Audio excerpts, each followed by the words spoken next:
φτάσαμε τα 50 likes, εγώ θα κάνω καινούριο βίντεο.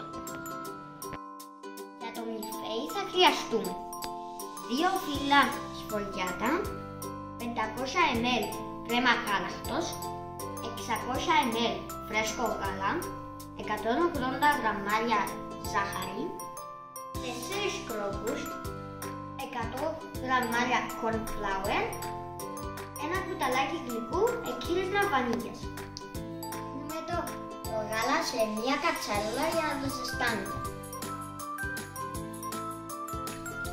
Σε μια κατσαρόλα βάζουμε το γάλα, τα 300 ml κρέμα γάλακτος και το εκχύλισμα βανίλιας.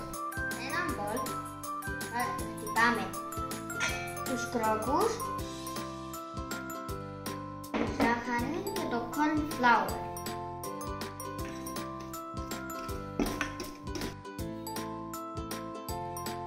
Βάζουμε το μείγμα με το γάλα στο μείγμα με τα αυγά, λίγο.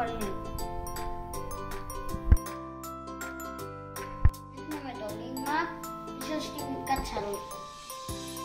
Συνεχίζουμε τον βρασμό μέχρι να γίνει κρέμα.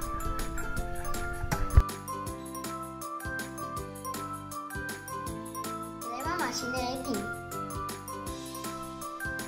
Έχουμε την κρέμα στο ψυγείο να κρυώσει για μία ώρα. Πάμε την κρέμα γάλακτος στο μίξερ μέχρι να γίνει σαν μπιζί. Σαν μπιζί μας είναι έτοιμη και θα την μεταφέρουμε σε ένα δεύτερο μπολ. Κόβουμε τη σφολιάτα στη μέση κατά μήκος και θα χρησιμοποιήσουμε τα 3 από τα 4 κομμάτια.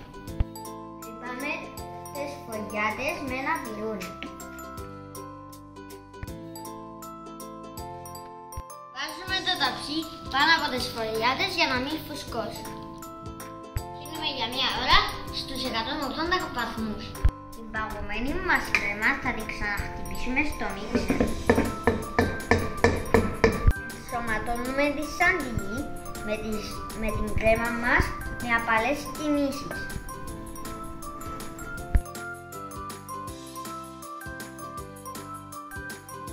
Βάζουμε την κρέμα μας να αλλάξει με τις σφολιάτες. Το μιλφέι μας είναι έτοιμο. Κάντε like και subscribe. Στα 20 likes θα κάνω επόμενο βίντεο.